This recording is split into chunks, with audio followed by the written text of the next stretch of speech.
Olá, olá, olá. Estou aqui com o livro de Mateus, né? Da Bíblia, Mateus, capítulo 28, os versos 19 e 20. Essa aqui é a versão Almeida Corrigida Fiel, a ACF, né? Da Sociedade Bíblica Trinitariana do Brasil.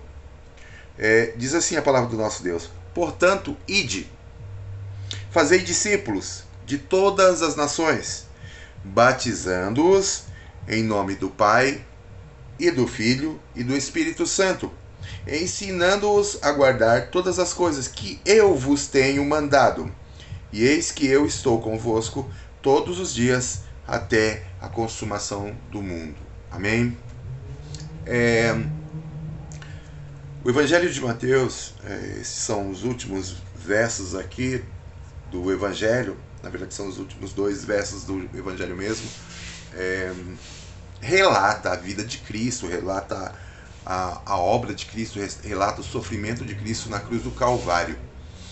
E isso aqui são os últimos dois mandamentos do Senhor para as nossas vidas. E foi para os meninos naquele período, e nós entendemos como igreja que é para nós hoje. Nós somos aqui aqueles que têm a incumbência ou o convite de levar essa palavra de salvação, esse evangelho maravilhoso para as pessoas que não ouviram. E você que um dia ouviu essa palavra de salvação, você que entendeu que a morte de Cristo Jesus na cruz do Calvário, do maravilhoso Senhor Jesus Cristo, naquela cruz do Calvário, foi culpa sua e é por sua causa. Tá certo que ele está lá. Ele não está lá porque ele pecou, porque ele errou, porque ele é alguma coisa. Ele está lá porque nós fazemos essas coisas. Nós erramos, pecamos, abandonamos a Deus, na verdade, e vivemos de uma forma como se fôssemos autônomos de Deus, que é uma grande prepotência da nossa parte, uma arrogância absurda e pecado. Tá certo? Mas aqui, nesses últimos versículos, o Senhor está falando para os meninos, para aqueles que já estavam andando com Ele. Então ele está dando uma mensagem muito clara para aquelas pessoas, tá certo? E para nós, e você que entendeu a salvação em Cristo Jesus, a restauração em Cristo Jesus do nosso contato com Deus, do nosso relacionamento com Deus, assim, tranquilos hoje, né? Perdoados. Você que entendeu sabe a necessidade e a urgência deste evangelho, desta palavra de salvação na vida das pessoas à sua volta. Então, este convite, esta palavra de Mateus aqui, ela é emergencial. Emergencial, porque as pessoas que não estão, você sabe, que não estão se relacionando com Deus através de Cristo Jesus, elas estão correndo o risco de morrerem e ficarem afastadas de Deus eternamente. Isso só pode ter um nome, é inferno, tá? Ficar afastado de Deus eternamente é o que nós chamamos de inferno. Mas tem umas ordens aí, eu gosto muito de ver os verbos dos textos, para ver o que eles estão dizendo. Verbo é ação, verbo é ordem, é faça, faça, isso, aquilo, né? Verbo, então é aquela que dita uma ação. Portanto, ide é a primeira questão que o Senhor coloca. Portanto, ide, aí no verso 19, ide.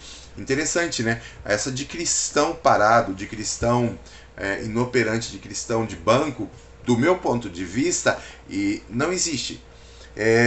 Se está parado é porque está fazendo errado. Você tem a obrigação de testemunhar, a obrigação de levar o evangelho, fazer missões e orar por aqueles que estão trabalhando, orar pelo seu pastor, orar pelos missionários, orar pelos evangelistas, orar pela sua igreja. Tá? Então você tem muita coisa para fazer, muita coisa mesmo, né? E o nosso tempo até que não dá. Mas portanto, ide, e não é ir para brincar, não é ir para o açougue, não é ir para o supermercado, não é ir para o parque de diversão. Não, é para estar nesses lugares, mas lá fazer discípulos. E aqui no caso texto bíblico, o Senhor diz para aqueles meninos: ir de fazer discípulos de todas as nações. E para nós hoje é ir de fazer discípulos. Se você tem um chamado missionário, vá, aproveite, vá, se prepare, estude, aprenda e leve essa palavra de salvação onde há necessidade. Mas enquanto locais, nós também, enquanto congregando numa igreja, nós também temos a obrigação de ir E evangelizar essas pessoas no contexto que nós estamos. Na cidade, na localidade, no bairro, no conjunto onde nós estamos.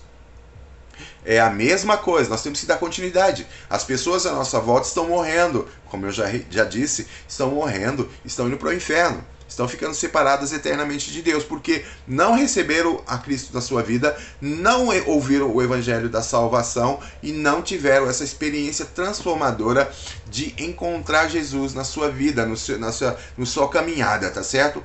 Então é ide, fazer discípulo de todas as nações e depois batizando-as. É isso que nós fazemos no contexto da igreja.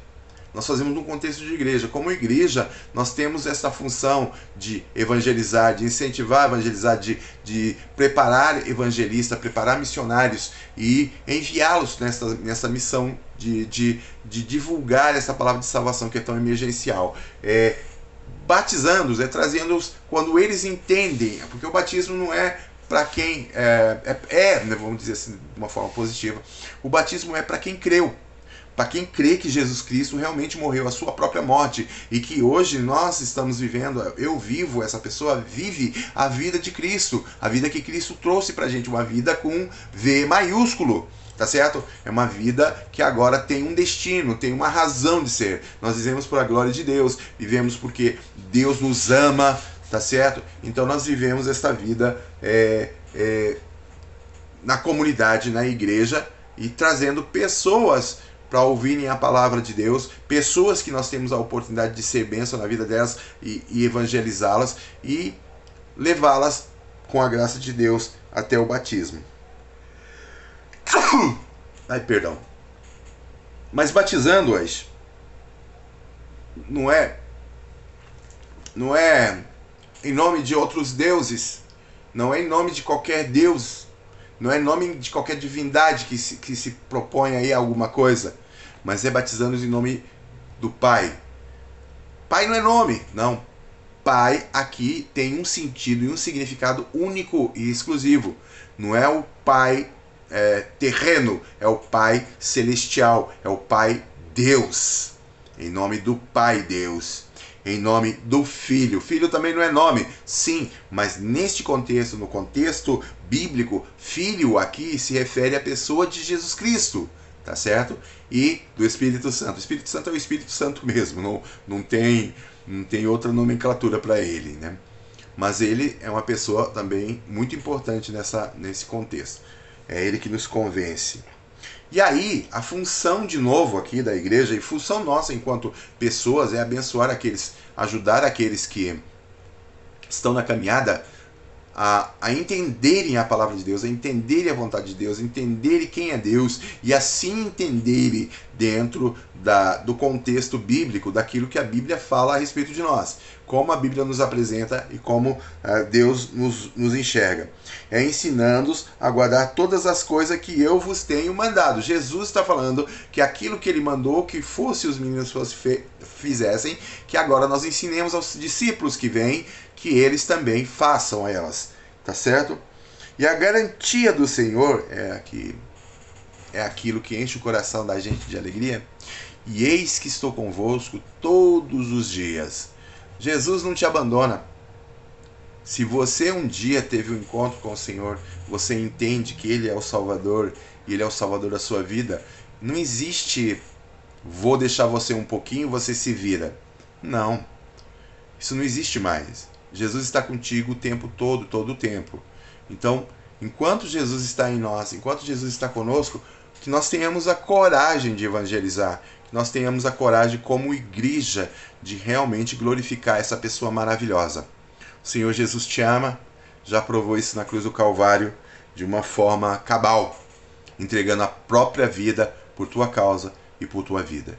Então, assim, nós somos desafiados aqui pelas Escrituras e pela própria voz do Senhor Jesus a irmos, fazermos discípulos, evangelizarmos, fazermos missões e trazê-los ao convívio do corpo de Cristo, trazê-los para dentro de um reino de Deus, onde eles serão batizados.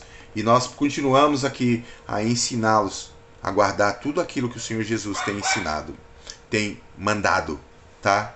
Em nome de Jesus, que Deus te abençoe, que você tome a decisão de obedecê-lo e de honrá-lo com a tua vida. Tá certo? Deus te abençoe.